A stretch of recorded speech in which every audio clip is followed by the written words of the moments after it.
Hey everyone! Today I'll be showing you how to make flour tortillas from scratch. These are very soft and have a much better texture than store-bought tortillas. All you'll need is 400 grams of flour, 2 teaspoons of baking powder, 1/3 cup of shortening, 2 teaspoons of salt, and 8 ounces of warm water. Add the baking powder and salt to the flour and mix the shortening in. This is best done with your hands.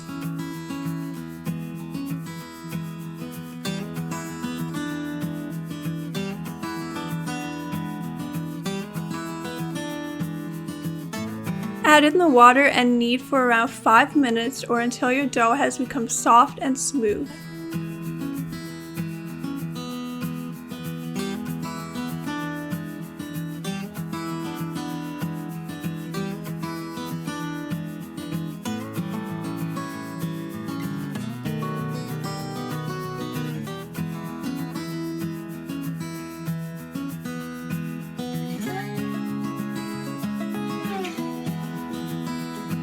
Now cover completely and rest the dough for 20 minutes before working with it.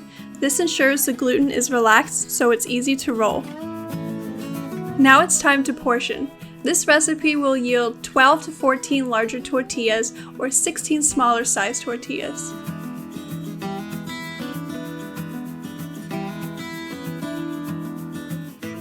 Fold the dough onto itself at the bottom, making it smooth on top. Roll your dough into perfect balls. I like rolling it on the table in a small circular motion. You know it's good when the seam on the bottom is closed up.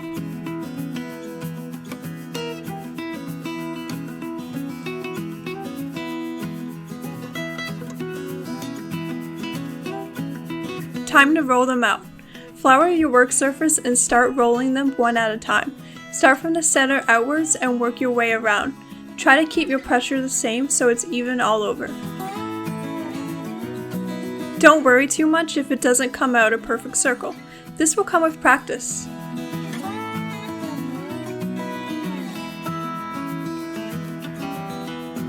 Keep going until it's transparent. You'll be able to see the table through it.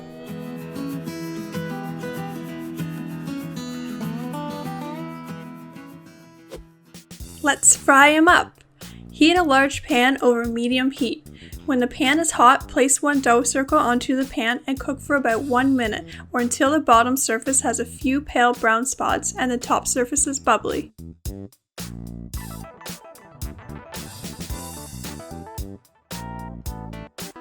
Flip to the other side and cook for 15 to 20 seconds. If your tortillas are stiff after cooking, you've cooked them for too long or the heat was too high. When done, cover them with foil or a cloth to keep warm. You want them to cool down like this so they stay soft and pliable. Serve warm or allow to cool for later use. Store them in a container or a Ziploc bag at room temperature for 24 hours or refrigerate for up to 1 week. You can also freeze them. See how soft they are? Perfect for making burritos, tacos, or quesadillas. Try them out and let us know how they turned out in the comments below. Enjoy!